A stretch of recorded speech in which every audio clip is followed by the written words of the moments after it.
Hi guys, and welcome back to History Revision Success. So in this video, I'm going to be explaining about the life and experience for African Americans in America in the 1920s as the next part of our GCSE course on America, Opportunity and Inequality from 1920 to 1973. Now, I'm going to actually forward this with a small description about what happened to African Americans in America right from the beginning of slavery, essentially, to give you a really interesting and kind of high level understanding timeline of what happened previously. Now, if you don't need to watch this because you're aiming more for kind of a grade 5 or grade 6, I will write in the description where you need to go to in order to just listen and watch the content that you need for the GCSE. However, I'm going to start by doing this timeline. So, in the 1600s, slavery in America was common and legal. The English had considered it acceptable to use Black Americans as slaves because they were different. They were often non-Christian, they had a very different culture, they were perceived at the time as being uncivilized heathens, and they looked very different. And as there was work that needed to be done, there were not enough white men to do it. It was seen as a kind of an opportunity to seize onto cheap, plentiful labor. Because of this, by 1776, British North America contained 2,500,000 people, of which 1/5 were Black slaves. Now, most slaves lacked freedom of choice over movement, work, family life, and culture.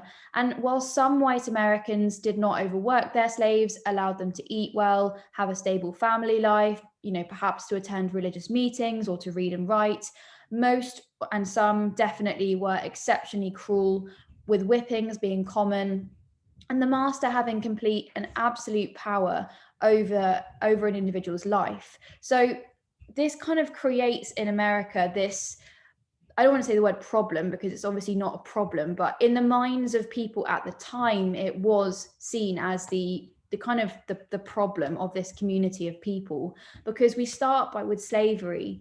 And as we'll notice in a second, what do we do with this quite large group of people who are going to be very, very disgruntled towards the state because of the horrific treatment they faced? What do we do with that group once we give them their freedom? So this leads us to the 1861 to 1900 period of time. And this is where we have the American Civil War. Now, the American Civil War was arguably caused by, I guess, two main factors. And lots of people do dissertations on this at university. How far was the Civil War actually caused by a desire to liberate the African American community and to free all slaves in America? I don't have time to go into the huge debate over this, but essentially we have two reasons. So the first one people suggest is that, Abraham Lincoln really did want to free slaves in America. And the second one is that actually all Abraham Lincoln really wanted to do was to reunite the Union, because what has happened is that Abraham Lincoln was elected as president. Now, Abraham Lincoln was a Republican at the time. Republicans at the time generally supported kind of, the abolition of slavery, more centralized control from the North.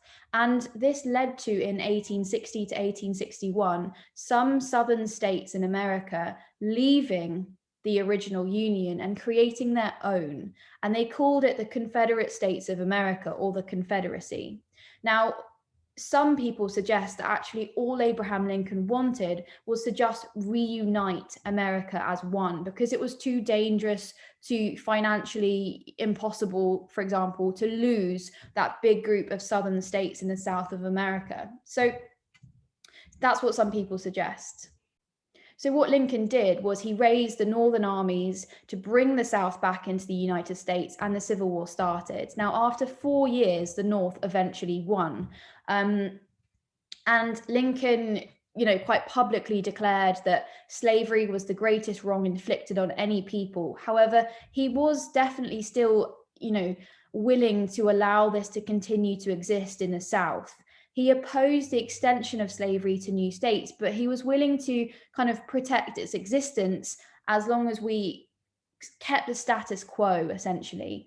Now, part of the reason why Abraham Lincoln was able to win in the Civil War was that in 1862, he released the Emancipation Proclamation. Now, this stated that slaves in Confederate states were free, but allowed slavery to continue in slave-owning Union states and in any other state that had been occupied by Union armies. So in practice, this did not liberate a single slave, apart from those who were within the territory of those Lincoln was currently fighting. And the idea was that these freed slaves would then move north, leave the plantations where they were being kept, and they would join the army, join Lincoln's army in order to fight. And it is what happened. His Union troops were made up of 10% newly freed Black slaves. Now, with the Emancipation Proclamation, there developed a new fear in northern people's minds, and by north I mean the north of America. And they were worried that these kind of newly freed slaves would migrate north and flood the labor market, causing racial tension. Now, when the Confederate Army surrendered in April 1865, the expectation of most of those living in the South, especially, pretty much all of the African American community, was that they would get equality, they'd be able to vote. However, actually, in addition to this, Southern states were only readmitted into the Union once they accepted the end of slavery. So on the surface, it really appeared like slavery was going to end. However, we still have these beliefs, these fears of the time that actually this huge group of newly freed people is going to migrate and flood the labor market, and how are we going to deal with all of this? And so what these Southern states do in order to kind of prevent this newfound freedom from actually being reality is they introduce something called the Black Codes. Now, the Black Codes were basically a move to kind of conciliate the traditional white Southern elites. So it was to say, you've stopped slavery, so you can come back into the Union, but we're not going to force you to give up all of your power, so you can have the Black Codes. Now, the Black Codes were things like Black Americans were not allowed to rent or buy land, they were banned from schools, they were not allowed to vote. So you can see that in reality, even though they have been freed, even though the Union has now been recreated, and all of the states have accepted the 13th Amendment, which is the stopping of slavery, the emancipation of all slaves. We've had the Emancipation Proclamation. Slavery should be officially over. However, we still are living in a situation where in the North, we have quite hostile, perhaps prejudice, fear of what might happen if things change. Not from everyone, of course, but these feelings were absolutely there. And in the South, we have still very, very, very existent, prevalent racist attitudes and the Black Codes, okay? So we have an America which is absolutely not free or equal. Now, this takes us to a period of time known as Reconstruction, because it was supposed to be the reconstruction of America after the Civil War, after the emancipation of slaves. Now, within Reconstruction, there were two legal pieces of very, very important kind of legislation. Now, the first one was the 14th Amendment, and the 14th Amendment struck down the Black Codes and guaranteed all citizens equality before the law. The second one was the 15th Amendment, and the 15th Amendment was the right to vote. And it basically stated the right to vote should not be denied on the basis of race, color, or previous condition of servitude. Both of these amendments were ratified by Congress in 1868 and 1870. And by 1871, all Southern states were readmitted to the Union and had accepted the end of the Black Codes and had accepted the right to vote. So this is what we call Reconstruction. On the surface, it's supposed to be a positive thing. However, if you look deeper, you see that actually by getting around Reconstruction, we create segregation. And that's what caused the Jim Crow laws. So this leads to a period of time we call segregation. Freed Black slaves had acquired freedom of movement, but because they lacked the wealth, most remained in the South and continued their work as farmers. Most African American farmers were sharecroppers, which is what we call tenant farmers, mostly producing cotton. However, during 1870, because we have a world glut, the price of this has fallen. So we have African Americans living predominantly in quite a lot of poverty, not able to access more well-paying opportunities on the whole because they lack education. And we have this situation alongside the fact that we have the Southern states having just accepted Reconstruction and the 14th and 15th Amendments. Now, they're not prepared to give up all their power. And so they find ways around the black codes. So rather than having these black codes as we used to have, or rather than having slavery or servitude as we used to have, instead we introduce a system called separate but equal. And that is what we know as Jim Crow. So between 1881 and 1915, many Southern states passed laws that insisted upon the separation of white from black Americans in trains, cars, stations, theatres, churches, parks, schools, restaurants, swimming pools, leisure centres. The list is endless, okay? And this was the segregation laws that we call Jim Crow. Now, the Supreme Court really did nothing about Jim Crow, and these laws are the laws that legalized this segregation. For example, there was a Supreme Court case in 1896, which we called Plessy versus Ferguson, which said separate but equal facilities were not against the 14th Amendment. So remember, the 14th Amendment was about bringing down the black codes. Now, the 14th Amendment and the black codes was basically saying you're not allowed to ban African American children from going to school. So what they're saying with segregation is that we're not banning them from going to school, we're just sending them to a different school. Obviously, what happened was that the African American facilities were of a far poorer quality than the facilities created for white Americans. And the 14th and 15th Amendment did not prevent Southern states spending 10 times as much of their money or their budget on white schools or white facilities versus black facilities or schools. Now, it also did not uphold the 15th Amendment, which said that Black Americans should be allowed to vote. So this is often just completely ignored. Another way they got around it was they did things like they would put voting centres really far out of town where buses didn't go to, which meant you had to have a car in order to get there. Now, to afford a car at this time is something that most African American families would not have been able to do. Or they introduced literacy tests, which they knew Black Americans would not be able to pass. Or they introduced a special tax or a payment plan you had to do in order to vote, okay? Something which is very easy and accessible for white Americans, but that many black families at the time would not have been able to spare the money for. Now, on top of all of this, we have the growth of the Ku Klux Klan, the KKK, and other kind of racist terrorist groups. Now, I filmed an entire video about the growth of the KKK, so please go and watch that if you want to know more about it. But within this context, I'm just going to talk about kind of one of the worst features and consequences of this racist tension, I guess. And it's within this setting that we start to see lynching taking place. Now, from 1880 to 1930, over 3,000 Black Americans were lynched. Law enforcement, politicians, editors, and jurors are seen to have colluded, so have understood this is happening, but done nothing to prevent it. Now, just so you understand, lynching means where you are kind of executed, often by hanging, without trial, without any due process. And often, I'm sure most of the time, people were completely innocent of any crime they've been accused of. Now, that crime might also be something as simple as going on a date with a white girl. So that's not a crime, as you know, as we can quite clearly understand.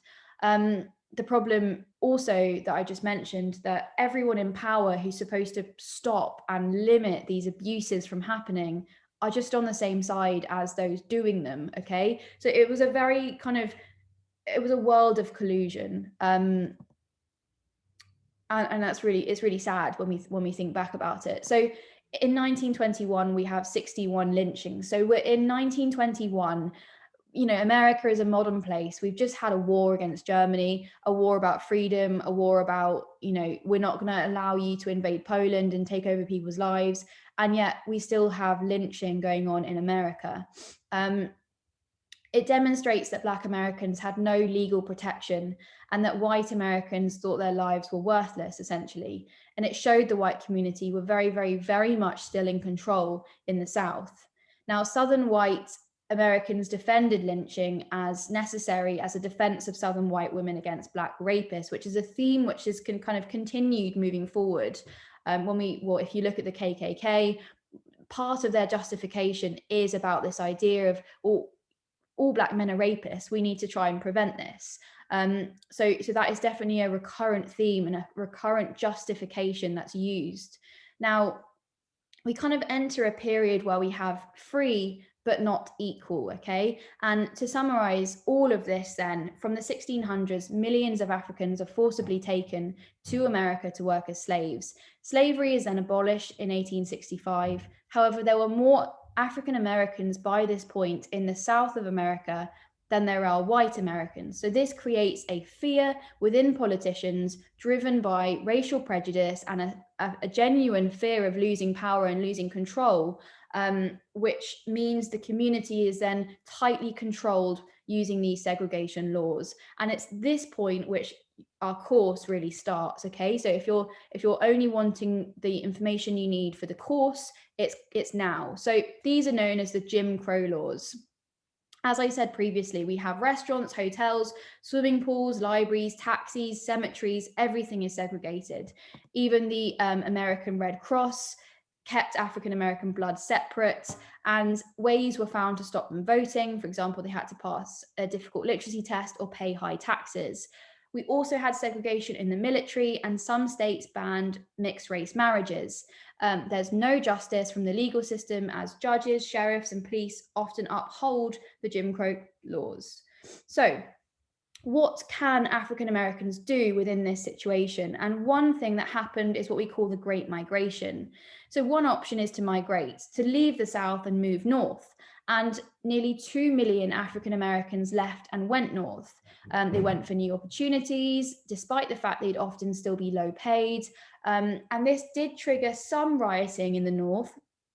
In 1919, we had a major race riot in Chicago on a white-only beach that was sparked by the presence of some African-American men that went to the beach. However, it was definitely, a calmer and less volatile situation than living in the South. By the 1920s, African-American populations of Chicago and New York had more than doubled. However, life expectancy for an African American living in the North was still 45 to 48, whereas white life expectancy was 54 to 59. So African Americans are still having a much more difficult life than their white counterparts at the time. Harder to find jobs, harder to find accommodation. However, it's definitely a better situation than the South. And here's just an image, a map behind me to show you of kind of where people are moving to and from. So we have the Great Migration, the arrows just behind me. Up here, we're going from the South up kind of to New York, to Detroit, to Chicago. And then we have a second migration later on, which goes across America that way towards Los Angeles, California, Portland, Washington, places like that. I've just got some images here of the Great Migration. So then we get into the Renaissance. So we also have, as you know, in terms of entertainment, the growth of interest in things like jazz music. And this means that we start to have lots of talented Black poets and writers and artists and musicians collect in Harlem. Now, Harlem becomes a center for creativity, Black culture, and pride, okay? And in addition, so here's some musicians. In addition, we have this man in 1910. His name is W.E.B. Du Bois. He set up the NAACP, which is the National Association for Colored People. This was a legal body, and it was created to defend and to fight for the rights of African Americans in legal law cases. By 1919, it had 300 branches and around 90,000 members. So it's very, very successful, and he creates a long-lasting organization. Okay, so in terms of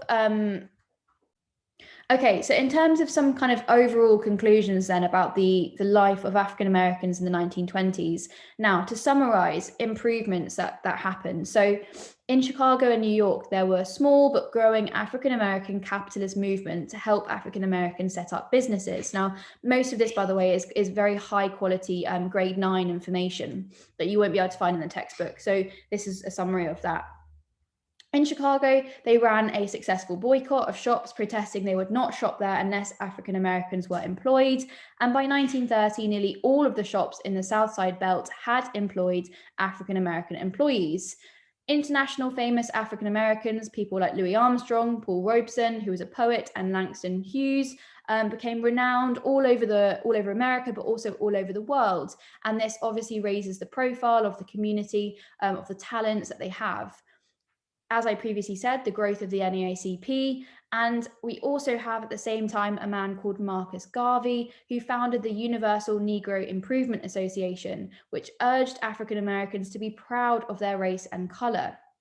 Now, he was very, very proud of his African heritage. He's often photographed wearing African uniforms or African African dress, and he helped by the mid-1920s there to be grocery stores, laundries, and restaurants run by African Americans for African American communities.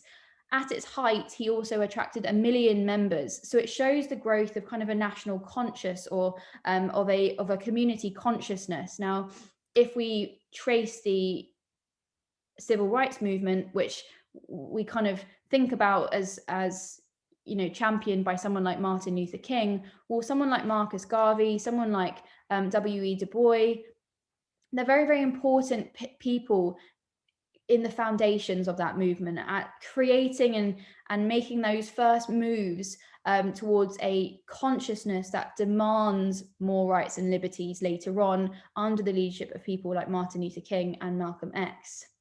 Now, on the other hand, if we're to evaluate problems, we have the fact that although important, these early movements failed to change the USA dramatically. Life expectancy is still far lower than the white community. Northern cities have huge amounts of poverty, poorer healthcare services and education. This is something that Malcolm X tries to sort out, or at least try to highlight when he is active, kind of the 60s and 70s. So extremely ongoing issue of a disparity in services and very, very low quality of living for African American families living in the North. And we also have the fact that African American communities in the North have kind of become isolated ghettos. If you try to move out of these communities, you face great prejudice, racism, risk, and things like that. So we have segregation, even though we don't have the same kind of Jim Crow legislation as we have in the South. Now, that's my overview and timeline of everything that happens to the African American community in America in the 1920s. In our course, this fits in now, and then later we go back and we look at the growth of the civil rights movement, okay? So bear all of this in mind for that later on. And please do watch the video on the KKK as a kind of accompaniment to this, to understand at the same time what's happening with the white reaction to these changes.